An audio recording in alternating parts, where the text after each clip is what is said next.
Tokkummaan diinan injifanna.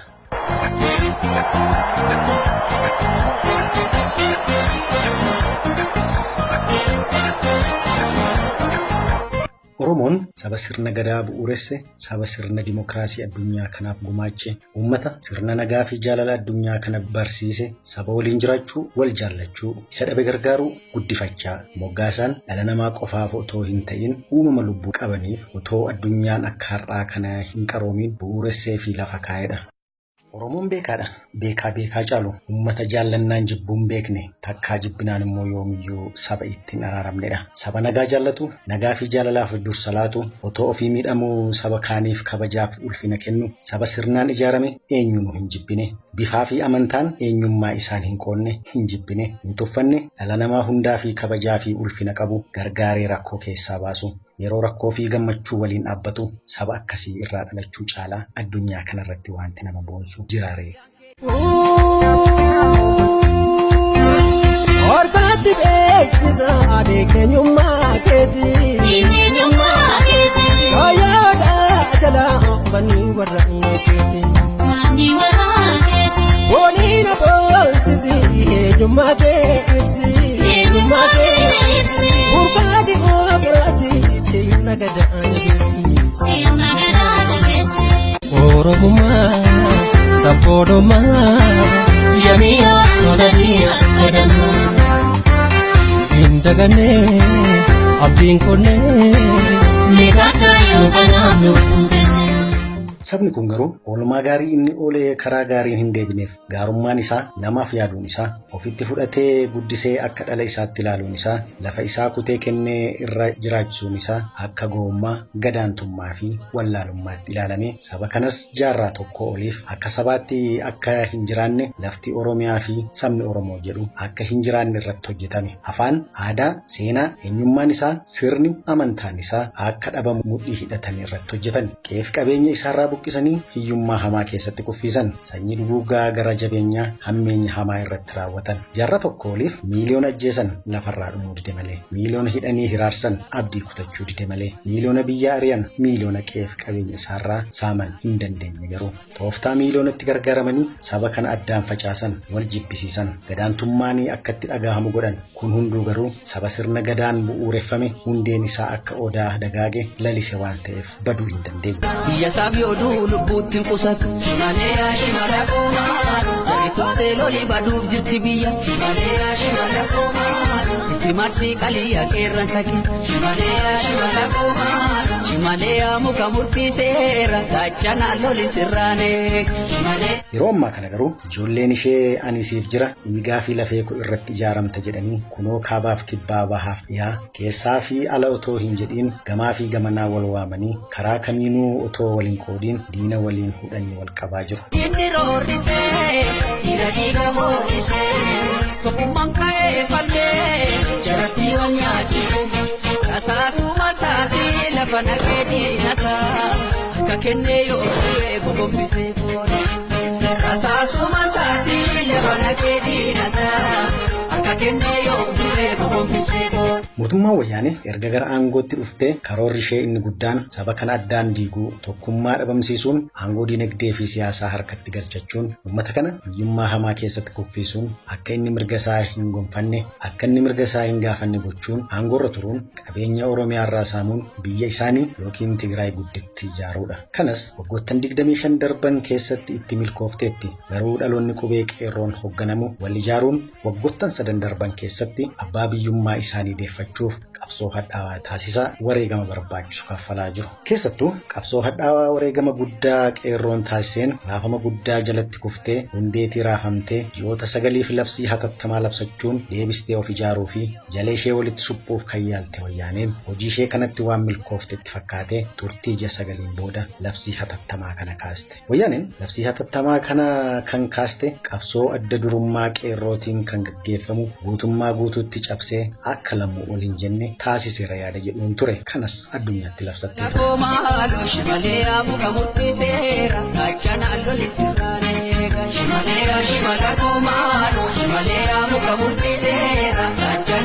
sirraanee. muka murtiiseera gaachana loli sirraanee shimaleeyaa shimala kumaadho shimaleeyaa muka murtiiseera gaachana loli sirraanee. Qeerroo Oromoos kumaatamaanii lakkaa'aman gara dirree waraanaa garaa garaatti guurtee leenjii fi doorsatti kennite. Kanaanis qeerroo cabseera jettee yaadde. Rakkoo guddaa wayyaanee garuu akkuma bosonaa dhufteen aangoo fi qabeenyaan waan machoofteef qeerroo hin beektu, beekuus hin dandeessu. Garuu qeerroo wayyaaniin burkutaa'e, caccabe, badee, dhabame jettee akkuma saroota ishee OPDO waan garaa fi faayidaa xixiqqoof eenyummaa isaaniirra faayidaa xixiqqoo caalsifatu jettee yaadde. Lafuma keenya, qabeenyuma keenya irratti ajajaa taatee dargaggoo Oromoof hojii uume jettee hojii guyyaa dargaggoota muraasaaf uumuuf yaalte. Qarshii hin jirretti biiliyoona haga kana dargaggootaaf hojii uuma jettee sobuuf yaalte. Hin milkoofne malee. Shimaleeyaa shimala kumaadho iddoo kaachisiirraan diina hukun shimaleeyaa shimala kumaadho shimaleeyaa muka murtiiseera gaachana loli sirraanee shimaleeyaa shimala kumaadho shimaleeyaa muka murtiiseera gaachana loli sirraanee. Xollaa ursoo fi sanqalleen garuu qeerroof bakka itti tokkummaa isaanii cimsatan, akkaataa itti qabsoo isaanii finiinsan, bakka itti mari'atan, bakka itti tooftaa fi tarsiimoo itti diina caalanii wayyaanee jilbeeffachiisan itti mari'atan akka ta'e wayyaaneen sammuu itti yaaddu hin qabdu malee silaa eenyummaa qeerroo barti ture. Hooree baannee yoomuu teenyuu hedduu jabeessisi naara garaa si dadhabsiisi ni deemsisa. Wareegame sanyii gootaa biyya abbaasaaf jedheeti malee Oromiyaaf jecha baay'een. Hooree baannee yoomuu teenyuu hedduu jabeessisi naara garaa si dadhabsiisi ni deemsisa.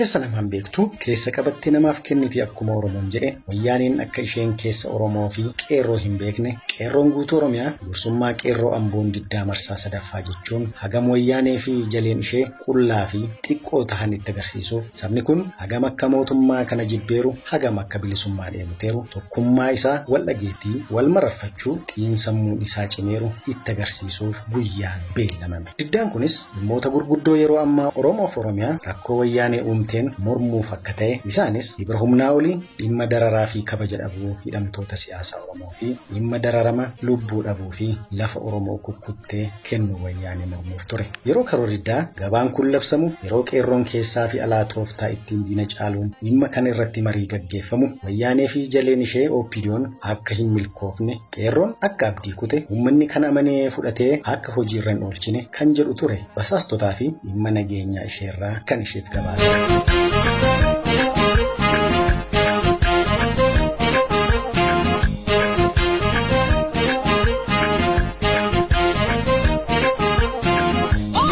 Shimala kumaadho shimaleeyaa muka murtiiseera gaachana loli sirraanee shimaleeyaa shimala kumaadho shimaleeyaa muka murtiiseera gaachana loli sirraanee. Haa ta'u malee jala bultii irraa eegaluun ture dhaloonni qubee qeerroon hoogganamu uummata maramansiisuun akka wayyaanee fi jaleen ishee OPDO'n qeerroo hin beekne kan itti agarsiisan. Qeerroon qeerransi sabaas halkan hojii isaanii hojjetanii buluun yeroo lafti qeerroof bari'u wayyaanee fi jalee isheetti immoo guyyaan itti dukkanaa'e. Waan qabanii fi gadhiisan wallalan qeerroon tooftaa fi kutannoon daangaatii haga daangaatti gaachana loli sirraanee shimaleeyaa shimala kumaadho shimaleeyaa muka murtiiseera. Obokkise qeerroo biyya abbaa koo obokkise qeerroo biyya abbaa koo yeroo diinni roorrisee dhiira dhiiga hoorrisee tokkummaan ka'ee fallee jaratti wal nyaachise asaasuma isaatii lafa naqee diinataa akka kennee yoo turee gogombisee toora. Wayyaanee fi jaleen ishee dur cal jedhan akkuma amala isaanii lagannaa gabaa wanti jedhamu hin jiru guutummaa Oromiyaatti sochiin daldalaa fi geejibaa akkuma itti fufetti jira jedhanii guyyaatiin sobaadii sobuu eegalan. Warri haaromsaan fooyyofneerra jedhanii karaa koominikeeshinii isaanii dhoqqee madur turan keessatti argaman daldaltoota doorsisuu, mana daldalaa saamsuu, taargaa konkolaataa irraa hiikuu hojii godhatan. Sabni xiiqeffatee qabsaa'u garuu caalaatti xiiqii keessa seenuun diddaa isaanii itti cimsan. Uummata keenya hidhattoota poolisii addaa naannoo naannoo Sumaaleen gidiraa arguu fi ajjeefamu, dirqisiifamee gudeedamu, qabeenya isaa saamamu, uummata guutummaa Oromiyaaf dallaa ta'ee dhiiga isaa fi lubbuu isaan diina irraa eegaa jiru kanaaf otoo poolisii tokko hin argin waraana 10,000 uummata mana daldalaa cufee geejiba dhaabee mana isaa taa'aa jirutti waraana irratti bobbaasan irratti labsan. Qeerroon qeerransi sabaa garuu kaayyoo isaanitti cichanii tooftaa caaluun humna waraanaa fi nageenyaa guutummaa Oromiyaa irratti hidhannoo guutuun bobba'ee caaluun addunyaa ajabsiisan. Baranaa dubbiin tolee sabni koolii galee guutummaa daandii kaawwadinaa Shimalaya shimala komalo Shimalaya muka murtiseera achana loli sirraneega Shimalaya shimala komalo Shimalaya muka murtiseera achana loli sirraneega. Jalqaba qeerroon burkutaa irra jettee qophii kan hin goone wayyaaneen garuu akkuma mala ishee fiilmii aktarri ishee irratti du'e jalee ishee OPDO irraa dhokattee dalaguu itti gadi teesse. Fiilmichis hojjetamuu eegale. Ka'umsi fiilmii kana Finfinnee yommuu ta'u daayirekteerri fiilmichaa Abbayisaa Hayyee fi Saamoraa turan. Akka taatotaatti kan hojjetan garuu dhimma nageenyaa dhalataa Somaalee tokkoo fi Abdii illee turan. Fiilmii kana keessattis akka diinaatti kan irratti hojjetamu Jawaar Mohaammed. Skriptiin fiilmii kun Finfinneetti eegalee Jijjigaatti kan xumuramu yoo ta'u qabiyyeen isaas diinni isaanii Jawaar Mohaammed doolaara qarshii 500,000 fi 81 yookiin akka qarshii biyya kanaatti qarshii miiliyoona 13 gara biyyaatti ergee naannoo daangaa irratti akka shororkeessummaa hojjetu akkasumas shororkeessitoota faana walitti dhufeenya akka qabu kan jedhu ture kan hojjetamu. Aktorichis hojii isaa eegaluun doolaara kana hunda daayirekteerota isaarraa fudhatee adeemsa isaa Finfinnee irraa eegale. Adaamaa keessa qaxxaamuree Boosatii fi Matahaaraa qaaree Bordoddee gahe.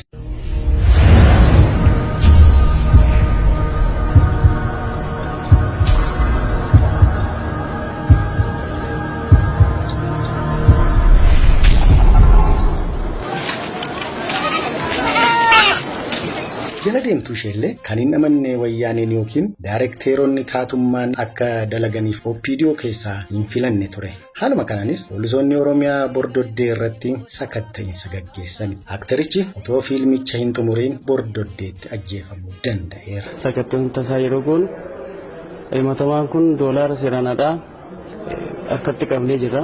Yeroo qabne sanatti poolisii koora bittinneessaa waliin ta'uudha. Himatamaan kun lakkoofsa gabatee isaa konkolaataa ta'e lakkoofsa gabatee 13,555 kan ta'e kooddi 3 Addis Ababaadha.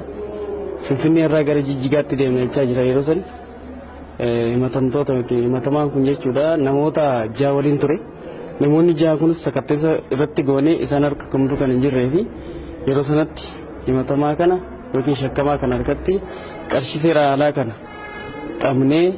Haaluma kanaanis jala deemtonni wayyaanee OPDO'n fiilmicha irratti taatoo waan hin turreef qarshii Jawaar Mohaammed alaa ergee biyya keenyattiin shororkeessuu qabne jechuun walirraa fuudhan. Gooftolii isaanii birattis waan badhaafaman yookiin galateeffataman itti fakkaate garuu dubbiin faallaa ta'ee aktara fiilmii isaanii ajjeesuutiin fuulduratti akka wal abdee guddaan uumamu ni ibsa. Kaijena kaate gamtaan tokko taate kaijena kaate gamtaan tokko taate kaijena kaate gamtaan tokko taate kaijena kaate gamtaan tokko taate Oromiyaa eega qeerroon kumaa turri loluudhaate Oromiyaa eega qeerroon kumaa turri loluudhaate Oromoon galaana waa sababni cuuseete Oromoon galaana waa sababni cuuseete sabni koo galaana waa sababni cuuseete Oromoon galaana waa sababni Wayyaaneen garuu kallattii qabsoo Oromoo jallisuun akkuma mala ishee qeerroo fi qabsaa'ota Oromoo itti yakkitee umurii ishee dheereffachuuf ture. Garuu fiilmiin isheen waggoota dhiyoo keessa Oromoo fi qabsaa'ota Oromoo irratti hojjettu marti kan galmaan hin geenye kan aktirootaa fi taatota ishee mara nyaatu galaafatu ta'eera. Jala deemtuu wayyaanee OPDO'nis gocha maqaa balleessii isheen qaanoftee ammas uummata biratti ajeeffatamteetti. Gootni keenya hojii kanaan yakkame garuu kaayyoo fi qabsoo qulqulluu daandii dhugaatiin waan deemuuf tooftaa wayyaanee fi jala deemtonni hordofan jaarraa tokkoon waan isaan dursuuf xiiqii guddaan caalatti qabsoo eegale galmaan ga'uuf itti fufee jira. Oromoo yaa gaaddisa Shimalaya shimala kumaara biyya isaaf yooduu lubbuutti qusatu Shimalaya shimala kumaara Tole loli baduuf jirti biyya Shimaleya shimala komaadha Itti marsii qaliyya qeerran saki Shimaleya shimala komaadha Shimaleya muka murtiiseera gaachana loli sirraane Shimaleya shimala komaadha Shimaleya muka murtiiseera gaachana loli sirraane. Wayyaaniin waggoottan 25 darban keessatti qabsoo Oromoo dhabamsiisuuf tokkummaa Oromoo diiguuf fiilmii hedduu hojjetteetti. Hedduu isaattis milkoofteetti. Amma garuu dhaloonni qubee qeerroon hoogganamu tooftaa kana bira darbuun itti dammaquun kunoo tokkummaa isaa cimsee sochii addunyaa dinqisiise saboota gabrummaa jala jiranii fakkeenya ta'e hojjechaa jiru. Wayyaaniinis ammas gara fuulduraattis tooftaa ittiin Oromoo diiguu fi qabsoo Oromoo ittiin dhabamsiistuu fi maqaa xureessituu hedduu hojjechuus itti fufti. Dhaloonni qubee qeerroon hoogganamu garuu tooftaa kanatti dammaquun fiilmii kana dhaamsuu qofa otoo hin ta'in tooftaa fi fiilmiin ishee deebisee akka ishee nyaatu gochuun dirqama. Diddaa lagannaa gabaa marsaa sadaffaa kanarrattis kan mul'ate kanuma ture. Wayyaanee qofaa otoo hin ta'in biyyoonni ollaa kanneen akka Jibuutii, Somaalilaand akka dugda Oromoo fi Oromiyaarra jiran akka somba Oromoon hafuura baafatan diddaa agarsiisedha.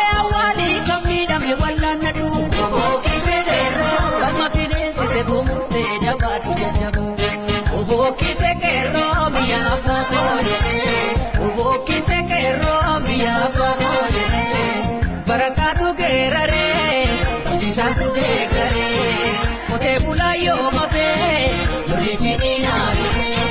Barana dubin kote Oromo wali galte, shamari arkalle kawedi nahi. Barana dubin kole samiko wali galte, kutuma dalle kawedi nahi.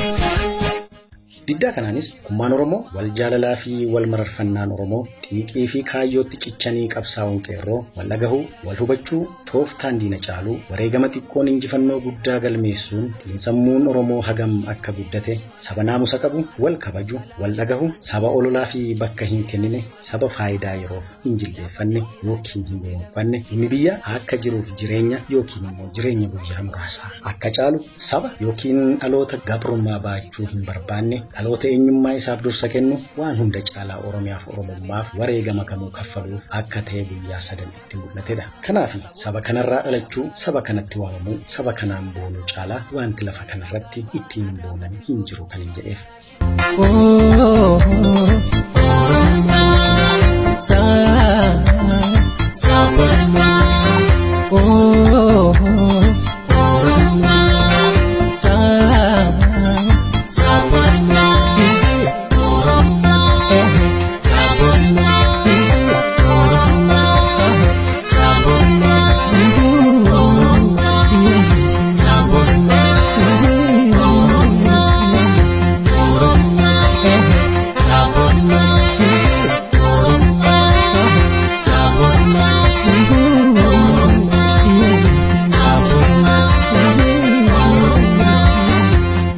Diddaan guyyaa sadii kun diddaa sabni kun saba beekaa ta'uu addunyaan odeesse. Diinni keessaa fi alaa bitamtuu, gowwaa fi raata'aan keenyatti qaanee bu'aa Oromoo addunyaatti agarsiise gantootaa fi wayyaanii abdii kutachiise ta'ee darbeera. Oromoon tooftaa tokkoon guyyaa sadii keessatti Oromoon saba guddaa hundee biyya kanaa ta'uu, Oromiyaan guyyaa sadan kana keessatti ijoollee ishee dhaloota qubee qeerroon hoogganamuun akka bulte yoo tokko taane abbaa biyyummaa keenya akka gonfannu tooftaa yookiin diddaa nutti agarsiisedha.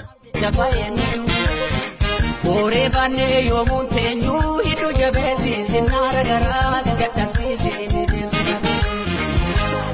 ka ijena ka te gamkan to kotate ka ijena ka te gamkan to kotate ka ijena ka te gamkan to kotate ka ijena ka te gamkan to kotate Oromia e gero kuma turi dura Oromia e gero kuma turi dura Oromo galana wa sama bichu sete Oromo galana wa sama bichu sete sabni ko galana wa sama bichu sete Oromo galana wa sama bichu sete kubufise kubabirra kero na bagena sete.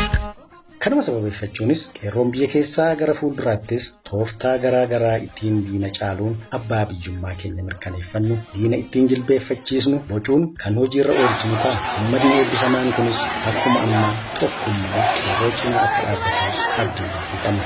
Yeroo diinni roorrisee, yeroo diina boorrisee, tokkummaan ka'ee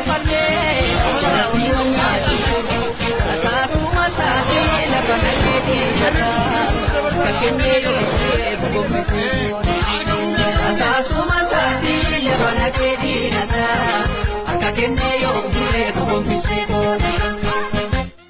Waamicha qeerroo fudhachuun guyyaa sadan kana diddaan kun hojiirra akka oolu kanneen gumaachitan adda durummaan saba keenya jaallatamaa fi kabajamaa saboota naannoo keenya keessa jiraataniif xiinxaltoota siyaasaa keenya biyya alaa jirtan dhimma kana abbummaan fudhattanii xiinxala irratti kennuun uummata hubachiistan miidiyaa keenya ijaa fi gurra uummata keenyaa kan ta'e OMN fi gaazexeessitoota OMN dirqama lammummaa keessan waan baataniif qabsoo qeerroon hoogganamu kana karaa dandeessaniin gumaacha gootaniif qeerroon Oromoo kabajaa fi ulfina guddaa isiniif qaba sinittis boonneerra.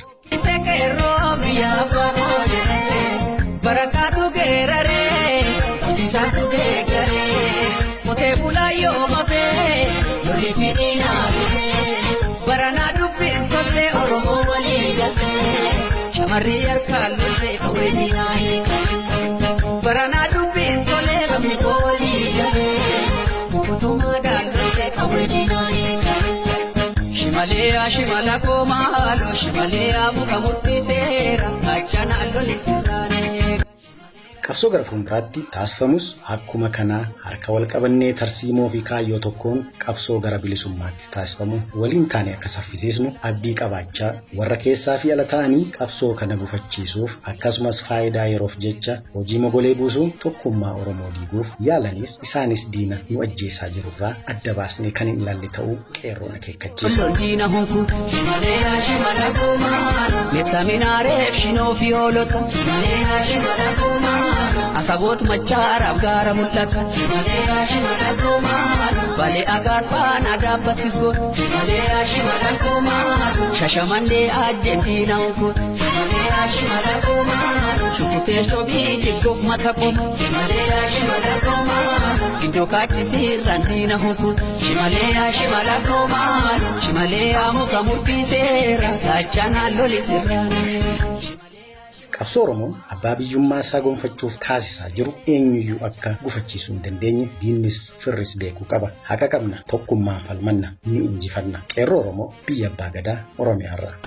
Wareegame sanyii gootaa biyya abbaa isaaf jedheeti malee Oromiyaaf jecha baay'ee Hooree baannee yoomuu keenyuu hiddu jabeessiisi naara garaa si dadhabsiisi ni beeksisa. Wareegame sanyii gootaa biyya abbaa isaaf jedheeti malee Oromiyaaf jecha baay'ee hooree baannee yoomuu keenyuu hiddu jabeessiisi naara garaa si dadhabsiisi ni beeksisa. Kaijennaan kaatee gamtaan tokko taate kaijennaan kaatee gamtaan tokko taate kaijennaan kaatee gamtaan tokko taate kaijennaan kaatee gamtaan tokko taate Oromiyaa eega qeerroon kumaa turri lubbuudhaate Oromiyaa eega qeerroon kumaa turri lubbuudhaate Oromoon galaana waa sababni cuuseete Oromoon galaana waa sababni cuuseete sabni koo galaana waa sababni cuuseete Oromoon galaana waa sababni cuuseete kukuffisee kufa biyyarratti qeerroon harka kennaaf kukuffisee kufa biyyarratti qeerroon harka kennaaf wareegame sanyii gootaa biyya abbaa isaaf jedheeti malee Oromiyaaf jecha baay'ee hooree baannee yoomuu keenyuu hiddu jabeessiisi naara garaa si dadhabsiisi ni beeksisa. Hiddu jabeessiisi naara garaa si dadhabsiisi ni beeksisa. Hiddu jabeessiisi naara garaa si dadhabsiisi ni beeksisa. Hiddu jabeessiisi naara garaa si dadhabsiisi ni beeksisa. Hiddu jabeessiisi naara garaa si dadhabsiisi ni beeksisa. Dadhabsiisi ni beeksisa. Dadhabsiisi ni beeksisa. Dadhabsiisi ni beeksisa. Dadhabsiisi ni beeksisa. Dadhabsiisi ni beeksisa. Dadhabsiisi ni beeksisa. Dadhabsiisi ni beeksisa. Dadhabsiisi ni beeksisa. Dadhabsiisi ni beeksisa. Dadhabsiisi ni beeksisa.